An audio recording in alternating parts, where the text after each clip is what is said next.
Hello ladies and gentlemen, and welcome back to a new Idle Huntress video. Before I get into the Pandora showcase, as you can see, this is the guild bargain, and you're going to get 4 random items, and as your clanmates press the button on the right there, the price will go down and you'll get all those items as a guild. I'm pretty sure. The items are pretty crappy, but you never know. You get cheaper items as like a conglomerate in a group, right? Here we have Fortune Cat, the new 7 spins. You're going to get a lot more gems just as long as you have them, and then if you want all 7 spins, you're gonna have to come in with 29,000 crystals. I've made note of this, and the rates are in my community tab. I'll also put the rates in the description of the video. However, I believe this is just a special one-off for like one New Year's, and then I think they're gonna do it again for the anniversary, but I don't think this is going to be the new standard with the 7 spins. But as you can see here, we're about to get around I think it was 20,000. You can do the math, but I think it's around 20,000 crystals that we get out of these new spins. So that was really nice of them to do this upgrade, especially with all the new packages and all the huntresses we're going to have to get, right? Okay, without further ado, let's get right into it. So they did decide to keep with Pandora as the name and not Miley. So Pandora is the name, and that's how I'll reference her in the future. Okay, so if I sound tired, it's because I am. It is 6 o'clock, and I'm trying to get this ASAP, and it's quiet where I'm in, and I gotta record this now. But yeah, you're gonna see me rolling for her to get at least 1 copy of her.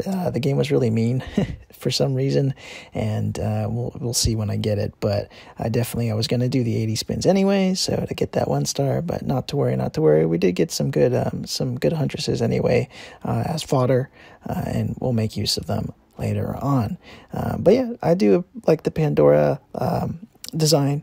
I really like it. I like the first skin better than the second skin because pretty big reasons, 2 reasons. I'm sure you guys can guess that in the comments. But it is what it is. Her third skin is really nice. I do like it better than the other UR skin, and if you want to check out all the PNGs, they're in my Discord under her information tab. But yeah, I like it, but definitely the first one is very tame, and it keeps it simple, right? But yep, here we go. We're cashing in all my credits, and then yep, and then I'll go ahead and upgrade her. And as you can see, they've added a cool little story thing for the Season 2 girls. I show it on Carmen, but I skip it. But apparently there's some story, and maybe it's voiced or not. I didn't really check. But it's cute. It's cute, and you can go back and watch it yourself if you do grab her. And that'll be the only time that I do have a rank 1 character. I think I was the same with Niwa. But nevertheless, here we go. We get the little splash art and the animation. It's a shame they don't show it anymore during the banner pull, but it is what it is, and that's really nice. They added that button back, and you can add the background and make it all cute and simple, right? Cool. 私を他の魔女と一緒にするな。あいつらはね、私の靴を舐める資格すらないのよ。 And that was just a quick voice line of her if you wanted to listen to that. Here, I just gave her whatever equipment I had extra, but you're going to give her a speed badge, an attack badge, and then 2 earth and 2 fire. I'll show that in a second. I'll show that later on, but that's just what I could give on her since she's only 1 star. Nothing crazy. Here, we're going to have the battle footage, and then I'll go over her kit. Her first skill, Shadow of Calamity. They really butchered this first one, but Pandora deals 100% of magic damage to 2 random enemies. In addition, has a 50% chance to give 3 stacks of burn and 3 stacks of Calamity, and then a 30% chance to stun said enemies for 2 rounds. The Calamity, the way it works is at the start of each round, each stack of Calamity deals true damage equal to 30% of the caster's attack. So this can stack up to 10 times, and until the battle ends when Pandora dies, it removes all the Calamity that was inflicted. So Pandora is dealing just her basic attack, but also the Calamity is dealing damage equal to that of the actual enemy Huntress, not necessarily Pandora's attack. So it's great if your Pandora is kind of weak and the enemy is really strong. They're just dealing more damage to themselves.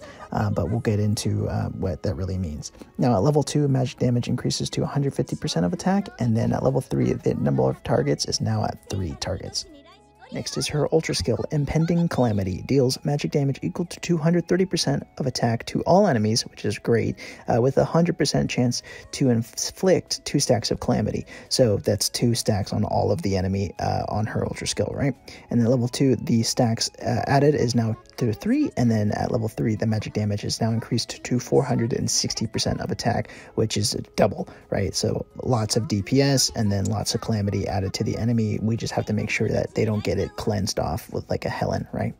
Now for her first passive, Inevitable Calamity. At level 1, when Pandora is alive, if Calamity on the target is stacked up to 6 times or above, it can't be dispelled. At level 2, 5 or more stacks. And then at level 3, when Calamity is at 10 stacks, Pandora deals true damage equal to 500% of attack to the target. So once we get to 5, it's great. They can't be cleansed anymore. However, that's kind of impossible at the moment until she becomes UR. The stacks then required is 4, but she can't even get 5 stacks, and it's likely that they're going to be cleansed before it's undispellable. And so her level 3 isn't really possible because once again we have the 10 stacks deals that massive amount of damage, but it's going to be really, really rare that we actually get to see her pull that off before she's UR. So that's a really, really big drawback. Next is her stat passive, Origin of Calamity. At level 1, HP up 50% and crit up 3%. Level 2, HP 20%, crit 4%. Level 3, HP 25% and crit 5%. The HP is really nice here because she's a glass cannon, and the more HP, the better. However, we want to get that shield up in her next, or in her EE, and I'll talk about that in a second. But the crit, it could be something else. It should have been attack. Crit is not really important for her kit. It is nice to have, but it's not like integral. Next is her EE, her exclusive equipment, Calamity Spread. At level 1, final damage reduction 3%, level 2, hit up 4%, and at level 3, attack up 25%. Very, very nice. Now at level 4, EE 30. When Calamity deals damage, Pandora receives a shield, which is equal to 100% of the damage she dealt, and then the max shield is 2000% of that attack. But when the round ends, Calamity will be transmitted to the adjacent target and then add 1 stack of Calamity to said target. Now at level 5 EE 40, when the round ends, the Calamity will also be transmitted to the adjacent target. So the Huntress is next to who you just gave that stack to. And now at level 6 EE 50, all of those units are now getting 2 stacks of Calamity added on top of them. So lots of Calamity dealing additional damage, on the next turn, which is going to cycle, rinse and repeat, just like Take. The more Calamity she's dealing, the more damage she's dealing, and then the bigger the shield she's going to have. However, the hard part is that the shield doesn't proc until essentially the second round, and if she doesn't have the shield, she's essentially going to die. So you're going to have to make sure you keep her alive to get the shield and start cycling these Calamity stacks to then cycle her shield. But without EE 30, she's toast. She's actually toast. She has to have the shield. And now for her Awoken skill, Burst of Calamity. When Pandora is alive, if the target is under the effects of debuffs other than Calamity, damage dealt by Calamity increases to 200% of the original damage, with a 25% chance to use her Ultra skill Impending Calamity in place of normal attacks, which is insane. If you do proc it, that's another 2 stacks of Calamity on top of it, which is going to keep stacking more damage. Lots of DPS the longer you keep her alive, which is the hard part of this whole kit, is keeping her alive. And lastly, badges and runes. For badges, we're going to want to give her speed and attack. Some people want to put crit on her. I think you're going to want to go attack and speed just all the way. And then for runes, we're going to want to go 2 fire and 2 wrath, just to give her that 50% of attack, dealing more damage with that Calamity, right? And we're going to give her HP, speed, and then double attack, right? We really, really want to get that attack stat up. However, we want her going first ASAP to get those, to get her shield off as soon as possible. That's going to keep her alive. That's going to keep her doing damage. Now, with all of that out of the way, now my final thoughts. Pandora is all over the place, but her Calamity is doing all the damage. She isn't necessarily dealing damage herself, but the Calamity marks are dealing true damage, so they're bypassing everyone's defense and using the enemy's attack against themselves, right? However, she's meant to be kept alive. I've kept reiterating this over and over again.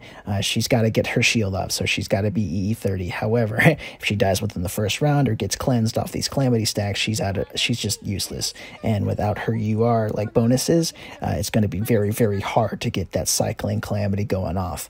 And if you don't have a team to keep her alive, she's already toast, right? She is a glass cannon, definitionally glass cannon. However, yeah, you know, she's going to be better when she's UR, but there's definitely better Season 2 girls in priority for her. So if you want like a TLDR, unless you plan to 6-star her, it's probably a pass. Even if you do 6-star her, I wouldn't.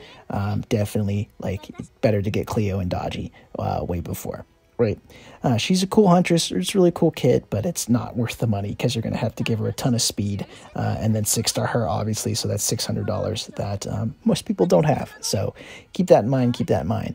That wraps it up. If this video was helpful to you guys at all, please leave a like, comment, and subscribe down below. And I will catch you guys next time. Take care.